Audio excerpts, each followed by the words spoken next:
French theme continues at Happy Valley this week, an 8-race programme. All the names of the races are actual fact named after English regions. And the feature race is in the George's Challenge Trophy as well. Cup, in actual fact. Very warm welcome to Racing to Win. I'm Andrew Lejeune. Good to have your company as I'm joined here in the studio by Paul Lally and racecaller Brett Davis as well. And Brett's a decent race, the feature, 1,000-metre dash Class 3.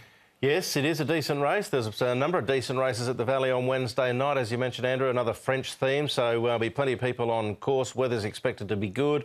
There's some tricky races. A couple of horses resuming from that have bled, that had good form when they went out, unfortunately. So interested to see Paul's track work regarding them and obviously Jenny's assessment in the paddock of them.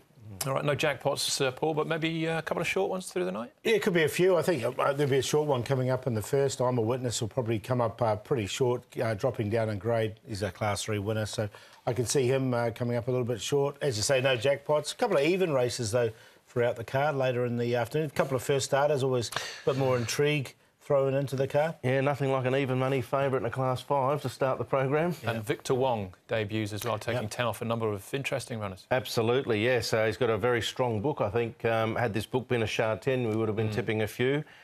He's had plenty of trials at the Valley, as required.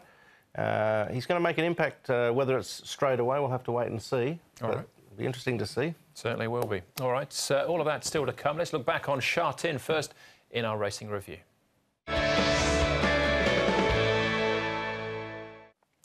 It was the Hong Kong-Macau Trophy on the weekend at Shard 10. Just the two runners for Macau. In the end, they struggled against a very strong home team, led home by California Whip. Yeah, we got this win here at Shard 10. Now, he was very well backed here for this afternoon. He was $17 at one stage. He came all the way and ended up paying $6.30. So a good ride here from Neil Cullen. Didn't panic, stayed off the pace and hit the line strongly. Another good run by Racing Supernova. He's very consistent as well. He's been running.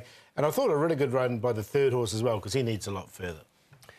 California Whip, of course, ran second behind iVictory in that track record performance at the Valley over 1,200. So it was a strong form line underneath him going in. If you looked and dug a little bit deeper, as Paul likes to say.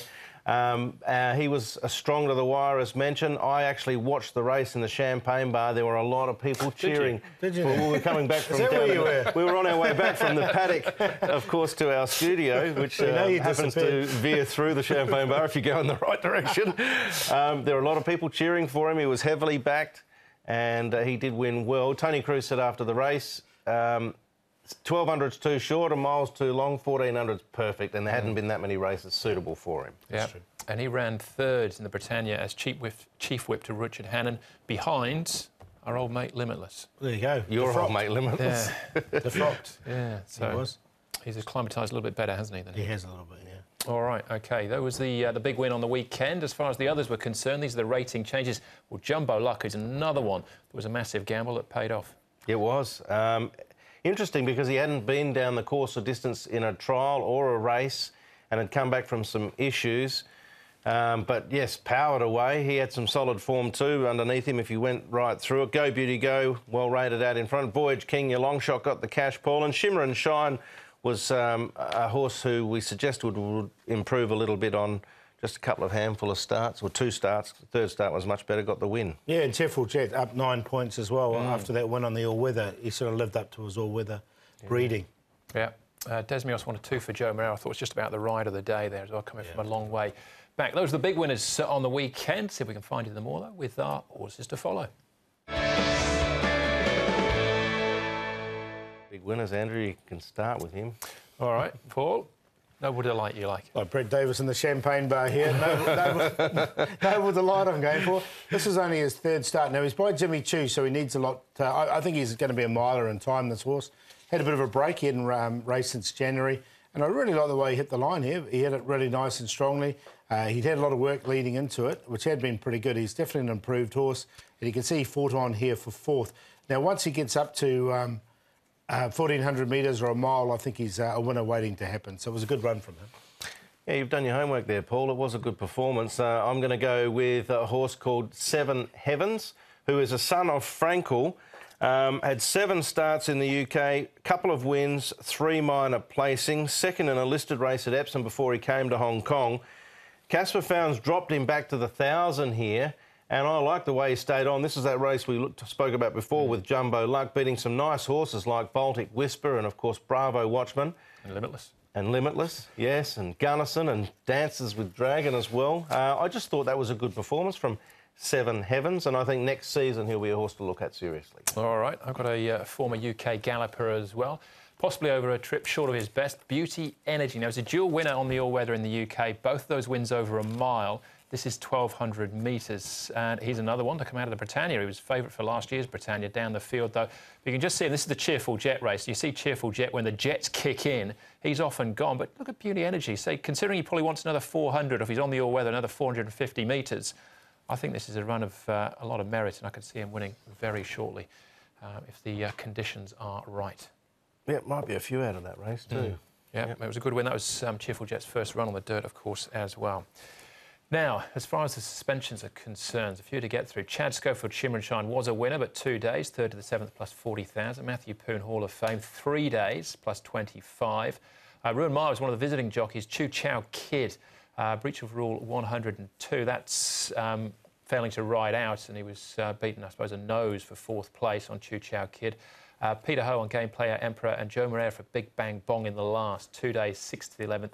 And 100,000 as well. Be interested to see if that has an impact on the title race. Matthew Chadwick, Peace on Earth, and Vincent Ho on Shall Luck from last week. I would have thought it definitely would do, Andrew. I think Zach Purton's got the big emoji smile going at the moment.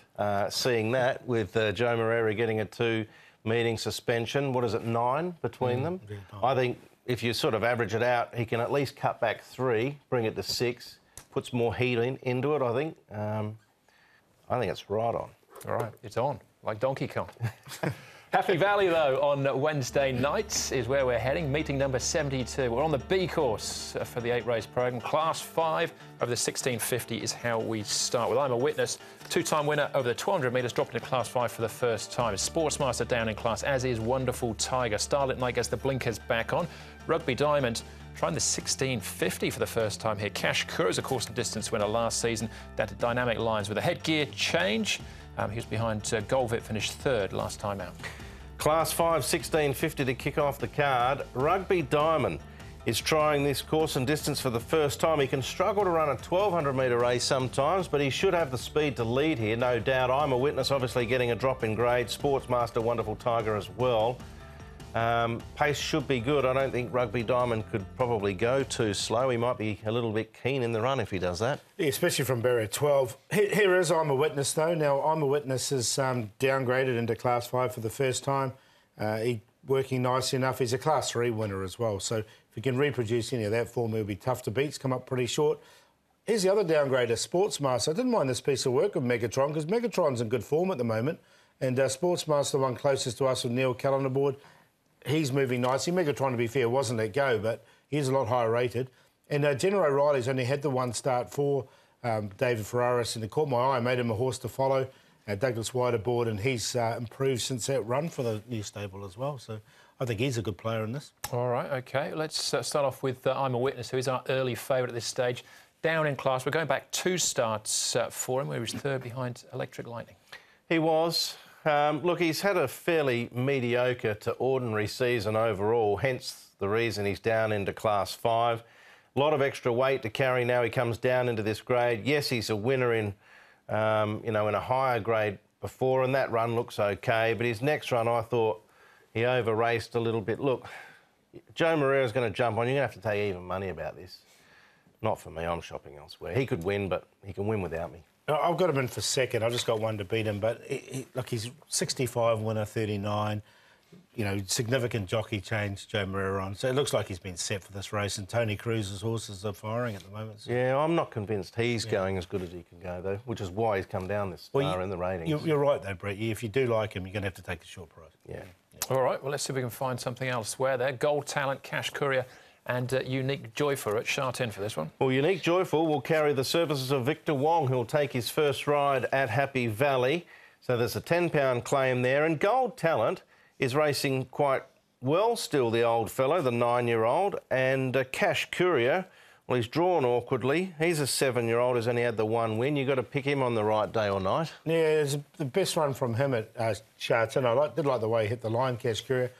And his win was at Happy Valley, so I found a place for him on a minor. They both got home all right there. All right, OK, so they're certainly possible. Starlit Nights we'll have a look at here on the all-weather, but the form quite often translates. He was runner-up here behind Furious Pegasus. Well, I'm going to take a little chance with this, Andrew, and it could go completely skew-if and end up not working out. But Jenny suggested that this horse was looking a lot better when he went onto the track this night on the dirt, and I thought maybe he was at the surface. And then I look back and see that he ran on the surface the start before, behind 5 Stars Agent, copped a little bit of a check, but he was well beaten. So maybe it's just a factor that he's actually found a little bit of form. Zach Purton will be hungrier than a lion that hasn't eaten for 3 days, and I might take a little chance with this at a value price because I want some value. It's Class 5.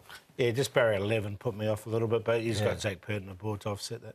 All right, OK, one more to have a look at. Horse we saw in track work, General O'Reilly. Was this the race, Paul, that you made a horse to follow out of? This is the first start for David Ferraris, this horse, and I just like the way he hit the line. I thought he looked a horse that's slightly better than this grade. Now, they're putting blinkers on him for the first time. He's dropped 4 pounds in weight, and he has improved since this run. As you can see, once he got to the outside of the course here, he really hit the line very strongly, and it was a really good run from him. You can see him really stretching out there. He looks like Happy Valley will suit him. And I think he's a big player each way in this. Sounds like the go. Finding something at a bit of value to take on I'm a Witness at even money. All right, and he is, 220's pretty short, Paul, but you're going to have a crack elsewhere. Yeah, I'm going to go with him. Well, I made him the horse to follow, so I'll stick with my guns here.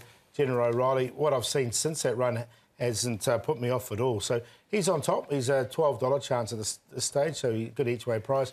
I'm a Witness in there for second. Obviously, he's well weighted and well rated to win this race. Joe Moreira jumps aboard. The other downgrader, Sports Master, has trialled at Happy Valley, hasn't raced here before. I think he can run well by Magic Albert, and Cash Courier will get back. He'll be the one running on late. 8, 1, 2 and 9, and I went each way the 8. Yeah, just on Sports Master, Neil Callan's been aboard him in his last 2 trials, one of which he won, as you mentioned, and he will ride race night. Look, I want to shop for some value. I'll take a little chance on Starlit Night. He's coming back to the turf, but the gate looks a bit awkward. The blinkers go on. As opposed to the pacifiers, which are generally on the dirt more times than not. I'm going to take a chance with him on an each-way value. I want to shop for value here, and I want $2.20 about I'm a Witness. Gold, Talent, Rising Power, both on lightweights and still racing with great enthusiasm. I'm a Witness, I've got him in 4th because it is easier opposition. 5, 10, 11 and 1, but I'm happy to go 5, 10, 11 QQP. Yeah, I thought I'm a Witness was probably the most likely winner, but like I say, he's probably under the odds with Moreira from a good gate. We will see. One race down, 7 more to go. Short break for us. Back with the second, which is the Dorset Handicap, right after this.